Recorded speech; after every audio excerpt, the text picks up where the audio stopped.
Hello everyone, and this is BioPhoenix here, and this is going to be the last part of the My Collection of 2016, and we're going to be ending it here with the Nintendo GameCube, a very awesome system that I always loved ever since I got it on Christmas of 2003, and well, I still love it to this day.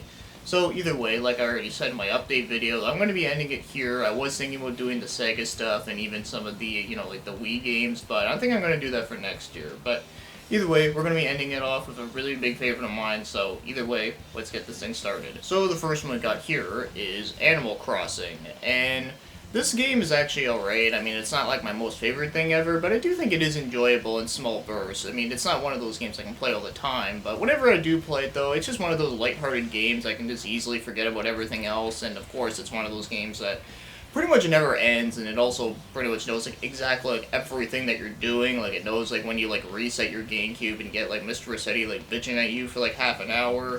It also knows like the time of day and such. It's kind of interesting, and it's definitely like a way ahead of its time sort of game, considering this was originally supposed to be a N64 game, but then they just revamped it up to the GameCube. So it's kind of interesting how that works, but either way, though, probably my favorite character in this game would have to be KK Slider, just because he's a dog with a guitar. Now, this next one is actually one that I recently got, so I'm not going to talk too much about it, and that is Blood Rain. Now, yes, this is actually a pretty awesome, like, third-person shooter, some hack-and-slash elements. We're using, like, a Dampier, and it's actually a pretty enjoyable game. I really like it a whole lot. Next up is Enter the Matrix, and this is actually a good example of a good movie being turned into a good game. Although I wouldn't say it's amazing, but it still is actually fairly fun. I mean, it's basically like a third-person like running gun shooter with some hand-to-hand combat, with like over the top and shit. And well, it's exactly that, and it's just really good. Next up is a big favorite of mine, and that's Eternal Darkness: Santium's Requiem. And man, this game is just fucking awesome. It's definitely probably one of the best survival horrors on the GameCube that's like an exclusive to it, because, I'm not going to count the Resident Evil remake since, you can get those on like pretty much everything now, but either way though, this is still an awesome game. Basically, it has like some really unique elements, like I know it has like the whole sanity meter, which is like totally fucks with your head, and it's just a whole awesome idea. Really love the atmosphere, and really, if you like survival horror, this is definitely highly recommended. So the next one is F-Zero GX, and well, what can I say about this game is that this game is just fucking awesome. It's exactly what to expect from an F-Zero game, just some fast, high-paced action racing game, and it's just fucking awesome, like I already said like a bunch of times. But either way though, one thing I will have to make a complaint about with this game, as awesome as it is that I do find that the music in this game is just not nearly as good as the last one on the N64. Now, don't get me wrong, the music in this game is still good, it's just, it's not nearly as good as, like, the one from X. I don't know. I kind of wish that you were able to unlock, like, some of those songs within this game. Maybe you can, I don't know, because the story in this game is pretty fucking hard. Next up is Geist. Oh man, this is another really awesome game, and in fact, I actually did do a review on this one, but it's kind of one of those older shitty ones that I did, but either way though, this game is just really fucking great. It's probably one of the most unique, like, first-person shooters that came out during the time when this game was, like, new, like 2005, but yeah, either way though, this game is just really awesome. Basically, like, you play as, like, this one dude, and then you die, and you become a ghost, and then you can, like, possess into, like, random objects and, like, scare the crap out of people. Then you can, like, possess into them, and of course, you like to possess into soldiers since, they have guns, and you shoot up everything, and the multiplayer is really fun. Had some really good times with that with my friends, and well, god damn it, Nintendo, fucking remake this game. Godzilla Destroy All Monsters. Man, this is another really awesome fighting game. In fact, this is probably the best, like, Godzilla game you'll probably ever play. Either this or, any of the other ones from this gen, because, they have, like, updated versions, like Godzilla Save the Earth and Godzilla Unleashed. But still, this is still definitely a really good one, some really awesome action, and of course, you get to play as, like, your favorite, like, monsters and just destroy everything, and, you just can't go wrong with it, especially if you're a Godzilla fan. GoldenEye Rogue Agent. Now, one thing I will say is that probably the best James Bond game you can get, like, in this gen would have to be, Agent Under Fire. That one is just fucking awesome, but unfortunately I don't have it, but we'll get around to it eventually there. But either way, though, GoldenEye Rogue Agent, I don't think this game is bad, but I don't really think it's good either. It's kind of just in the middle of the road, mediocre kindness. I don't know. Like, it gets weird. Like, the missions in it were just not that fun and interesting, and this is coming from someone that really liked James Bond, so, yeah, I don't know. Like, I just really couldn't get into this one for some whatever reason.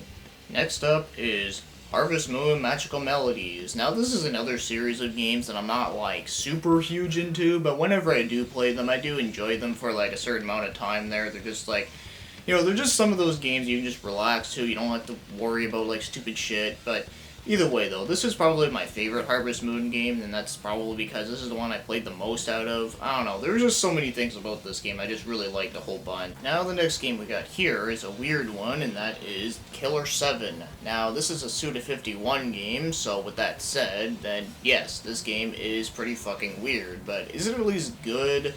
I don't know, man. I mean, it's kind of hard to say, because when I tried playing this game, I had no idea what the fuck was going on. I had no idea what the fuck I was doing, and basically, like, easiest way I can describe it is that it's kind of like an on-rail shooter, but at the same time, it's, like, kind of like an adventure game, and it's just, like, I don't fucking know. Like, it's just fucking weird as shit, though. But the graphics in it is actually pretty cool looking. Like, it has a really interesting art style, but other than that I don't know if I'd say it's a good game or a bad game, but you just really gotta play it yourself, because I just can't describe it. So next up we got are the Mario games. So I'm not gonna say a whole lot about these, since, everyone knows about Mario, and that is, Super Mario Sunshine, really awesome, like, 3D Mario game with some really interesting mechanics with the FLUDD, and also you get Yoshi, and it's pretty much just a perfect game to play during the summertime. Just some really good shit. Next we got is Mario Kart Double Dash, and this is actually the very first game I ever got on my GameCube on Christmas, and, well, I couldn't ask for anything better, because this game is just fucking awesome.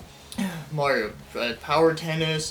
This is actually a pretty good Mario Tennis game, although for some reason I do kind of prefer the one on N64 a little bit. I don't know why I do, but could just be a nostalgia reason, I guess. But this one is still really good regardless there. But the intro for this one is actually pretty funny, because it almost feels like an actual, like a Looney Tunes cartoon, but with, like, Wario and Waluigi. It's pretty great. Mario Golf Toadstool Tour, and this was a game, when it first came out, I was like, oh god damn it, this game is gonna fucking suck, because I hate golf. And then it's like, oh no, it's actually quite fun. I don't know, I think the course design in this one's actually really creative. And I think that's the reason why I actually do enjoy it, because, if the courses in it were not creative, then, I just would have skipped on it, but either way, it's a pretty enjoyable game. Then we got the two Mario parties that I have, and that is 6 and 7. And 7 is the one that I played the shit out of, because this one I actually got for my birthday one year, and, well, I still really enjoy this one. This is probably one of my other favorite ones, next to 3 on the N64, just because I like all the different mini-games and different maps you get to pick, although I hate that windmill map, because it's so easy to cheat on that one, but other than that, though, this game is still a pretty good one. And 6, well, I can't really say a whole lot about it there, but it's still good. The last one here is Paper Mario and the 1,000-Year Door. Yet again, another really great Paper Mario game. It's probably my favorite Paper Mario game in general, actually. Like, I think this is definitely the best one. But the one on the N64 is still really good as well. But I don't know, I think this one is just really cool because, you can actually play as Bowser, which is pretty awesome, and there's also some really interesting bosses and some really interesting levels. Probably my favorite level in this game would have to be that, I can't remember the name of it, but it was that, like, really, like, colorful looking place where it had, like the black trees with, like, the white leaves on it. It's the place where you get, that ghost chick there, but either way though, it's just a really awesome. Next up is Mega Man Network Transmission. Now this was a game that I also picked up not too long ago, and basically this is like a classic style Mega Man game, it's like side-scrolling and all that kind of good shit. But the one thing about this game that makes it interesting is that because it is like, it has like the same setting as a TV show as Battle Network or, like the Game Boy Advance games, but you also get to pick up, like, many different, like, upgrades along the way, and of course, one thing that is really weird about this game is that, how normally in Mega Man games, it's like the stages are hard as shit, but then the bosses are, like, not that hard, or at least they're normally not that hard? Well, this one is the exact opposite, because the stages are not too bad, but the bosses are hard as fuck, so either way, though, I still think this is actually still a really good Mega Man game with some very interesting mechanics. Metal Gear Solid: The Twin Snakes, which is a remake of the PS1 game, like the first one, and yeah, this game is just really fucking awesome. I think it was definitely a really well done remake, and I also really like the newer cutscenes that they added in, and all like the over-the-top shit, with like, like Snake like getting shot by a tank head on, or the fact that he does like backflips or like a chain gun shooting. It's just fucking great shit. Although one thing that is really weird though that I do remember having a conversation with is that I remember some people were telling me that this remake wasn't as good just because they didn't like the weird over the top kung fu shit, and I'm thinking like, well, if you think about it, Metal Gear in general is just fucking weird as shit, so I don't know, I think it suits it really well. Next we have is the Metroid Prime games, being 1 and 2. And yeah, these are actually some really good Metroid games. In fact, they were actually the first Metroid games I ever played, believe it or not. In fact, funny thing was, how I actually first heard about Metroid was actually when I played Super Smash Bros. On the N64, weirdly enough. And of course, when these ones came out, I actually thought this was actually how Metroid originally played, so yeah, it was just kind of weird to think about. But either way though, these are still some really great games, even though they are really different from, how Metroid originally was, but they're still really good for what they are, and just some really awesome atmosphere, really nice graphics, and just some really awesome music as well. Next we have is Odama, and this is actually a pretty interesting game. In fact, it's actually very unique if I say so myself, and how I first heard about it was actually in a Nintendo Power, and I was like, oh wow, this looks pretty fucking cool. So basically this game is like a mixture between pinball and a real-time strategy. Never would have thought something like that would ever happen, but yep, it does indeed exist, and it's only on the GameCube too. But yeah, this is definitely a really interesting game where you gotta use the mic to control like where your army goes, and you gotta use pinballs, and you just gotta launch the ball and run over certain troops and stuff, and there's also monsters and shit. It's actually a pretty awesome game if I say so myself, but it does take some time to get used to though, I will say that. But I can still definitely recommend it though, because it's just such a weird ass interesting mixture of a game. Now next we have is Project Number 3, or just Piano 3 for short, and basically this game, now there's supposed to be some weird backstory behind it where apparently this game was supposed to be a Devil May Cry-ish sort of game, but it actually plays a lot different than that just because it's mostly a shooting game. But yeah, it's actually a pretty fun game, even though I did do a review of it, and I said that the game was just kind of okay, and, well, I think the reason why I said that is because this game does get kind of repetitive, and all, the stages start kind of repeating, or at least they feel like they're kind of repeating, but other than that, though, I still think this is a pretty enjoyable game for what it is, but of course, probably my favorite part about it would have to be, the overall design of the game, because, I really like the main character's look. She looks like something out of, Ghost in the Shell meets Aegis from Persona, which I thought was awesome, and all that kind of stuff. This is actually a game I think Capcom should, either, do a remake of, or do, a sequel or something, but unfortunately I don't think it'll ever happen, though. But I think they should. Phantasy Star Online Episode 3, Card Revolution. And I'll be honest, I haven't really played a whole lot of this game, and the reason why I haven't really played a whole lot of it is because I want to get the first one, which comes with Phantasy Star Online Episode 1 and 2 together on GameCube, but unfortunately that game is kind of expensive, but oh well, it'll come around eventually there. But either way, from what I've played of this one, it seems alright, but one thing that is weird with this one is that this is actually a card battle game, and I find it kind of funny because it seems like the GameCube, whenever they got an RPG, it always seems like it has to be related to cards, because not only do you got this game, but you also got, Lost Kingdoms, and then there's, Baten Kaitos, and, well, yeah, I don't know, it just seems like that the GameCube just got, the card game RPGs. So next up is the Pokemon games, and that is Colosseum and XD Gale of Darkness, and as of right now, this is probably, the closest thing we'll ever get to a console RPG version of Pokemon, although I have heard rumors that apparently they might make one on the Switch that's an RPG, but like I said, that's just rumors, so as of right now, who the fuck knows if that's true or not. But anyways, with all that shit aside, these are pretty good games for what they are, and I remember when I first heard about this game, I was like, oh fuck yeah man, that looks awesome as shit. And I played it, and I did really like it, but unfortunately, I didn't think it was as good as as I was thinking it was gonna be, because I was kind of hoping, and you'd be able to walk around towns, and when you go into grassy fields, you can catch Pokemon and stuff, but instead you're actually stealing Pokemon from other people, and turning their heart into darkness to the light and all that kind of stuff. So I don't know, it's kind of a neat concept, but either way though, it's just one of those weird Pokemon ideas there. Next we have is Resident Evil 0, and this is a fucking awesome game. Now, weirdly thing is, this game was actually exclusive to Nintendo for such a long time, until recently actually, so either way, it's actually kind of good that it is easy access now, but either way though, this is actually a really awesome one, probably also one of the, the more harder, Resident Evil games. Not as hard as, Code Veronica, but still pretty fucking hard, because, you gotta manage like two people's like inventories, especially the fact that one of them is like has more inventory slots than the other, and the other one's like much more stronger and all that kind of shit. So yeah, there's just a lot of management you gotta do and some pretty crazy puzzles, but it's definitely a really good one. Robotech Battle Cry. Now, before I talk about the game, I just want to say that this is going to sound really weird, is that I've actually never watched Robotech, like, ever. It's kind of weird to think about, because I actually watch Macross, and as you know, that's, like, one of my favorite animes ever, so... Yeah, I don't know, I just never got around to watching, like, the American version of it, because that's basically what it is, but... Either way, anyways, I'll talk about the game. Yes, this is basically a, like a 3D, like, flight shooter, and, you can transform into, like, like the mech and, like, the half-robot thing, and, all that kind of good shit. It's actually a lot of fun, definitely some really good challenges, and I haven't beaten it, though, but I definitely do really enjoy this one quite a bit. Next we have are the Sonic games, and there's quite a few here, so, this one right here is Sonic Adventure 2 Battle, and... This is actually a pretty good game, although I'd say probably the best part of it would have to be the Chow Garden, just because, I don't know what it is, but just raising those, like, little Chow things is just a lot of fun for me. I don't know why it is, but it was just one of those, like, really relaxing things that was just really addicting to do. But of course the main game itself is also pretty good, mostly being the Sonic levels. In fact, the first time I ever played this game was actually at the McDonald's, yes, the same one that had the N64s, because eventually they did upgrade the GameCubes, and this was one of the first few games that they had there, but...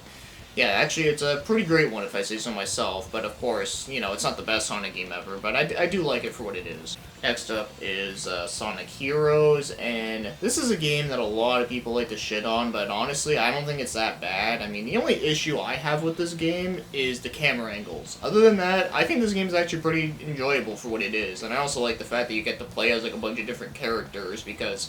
I always think it's nice to have a bunch of variety, and of course it's really cool that they brought back some forgotten ones, like the Team Chaotix, because I always thought that SBO was just a fucking badass, so. And then we got the collection ones, like Mega Collection and Gems Collection. Now, as for Mega Collection, this is actually the one that really got me into, like, really wanting to play the older Sonic games, because, you get Sonic 1, 2, 3, Sonic and Knuckles, Sonic 3D Blast, Sonic Spinball, and Dr. Robotnik's Mean Bean Machine. And I really do enjoy all of them to an extent. Well, okay, I don't really like Sonic 3D Blast that much, but I do like all the other ones, though. They're all really good shit.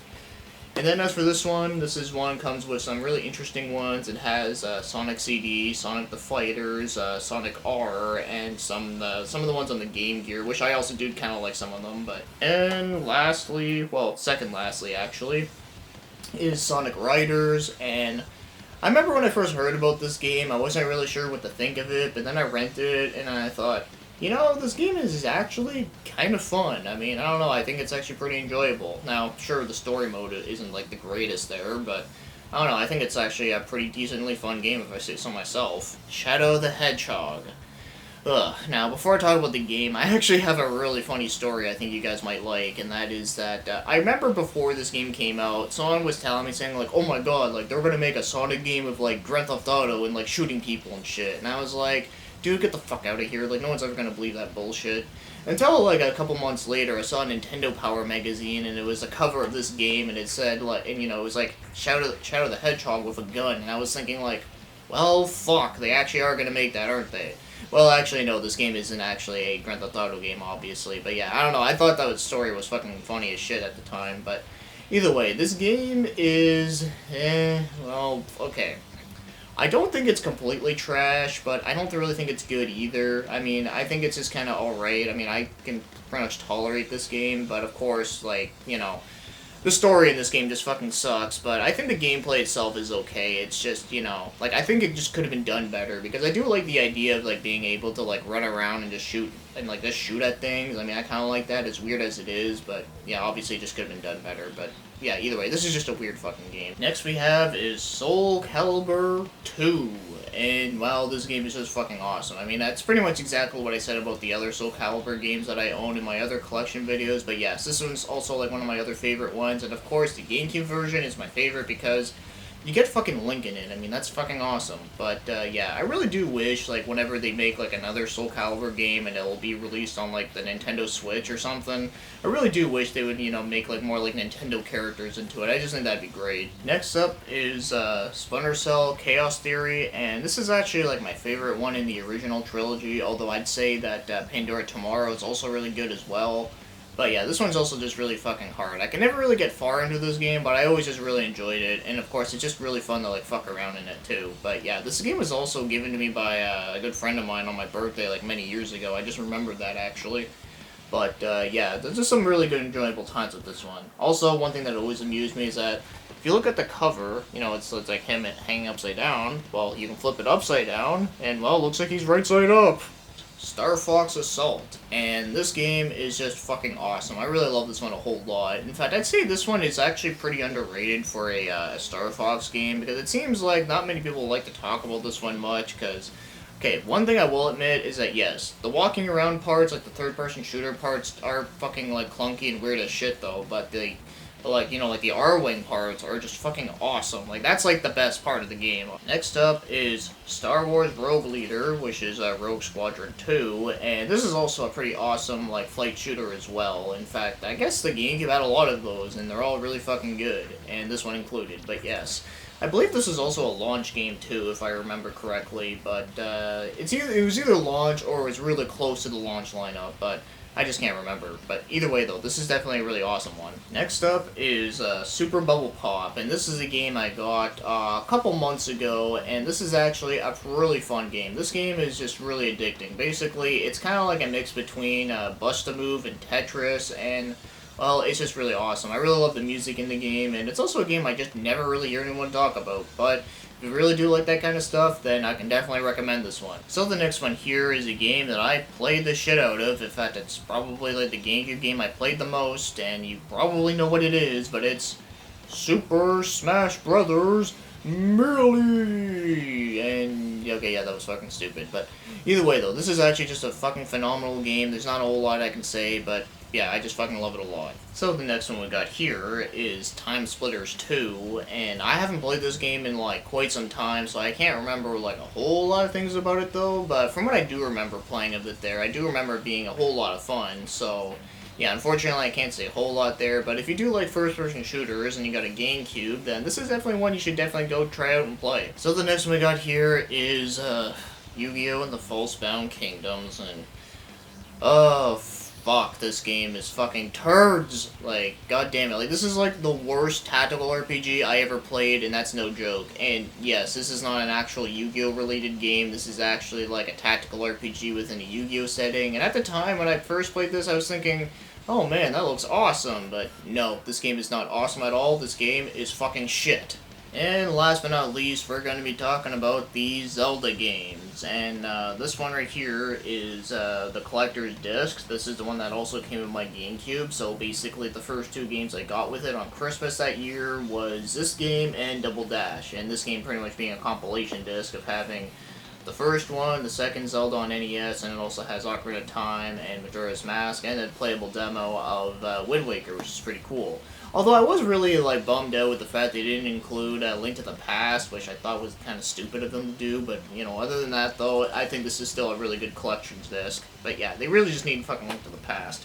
It would have been perfect. And the next one is Zelda Wind Waker, which, in case you don't know, I'm wearing the t-shirt of, which, you know, is awesome. But yeah, this is definitely a really awesome one, really loved it a whole bunch. And I remember at the time when this game was new, a lot of people were shitting on it because of the graphic style, but honestly, even back then, that never bothered me. Like, honestly, like, not only did I think it looked nice back then, but also the fact that, you know, I just never really gave a shit if they changed the graphic style or not, but whatever there.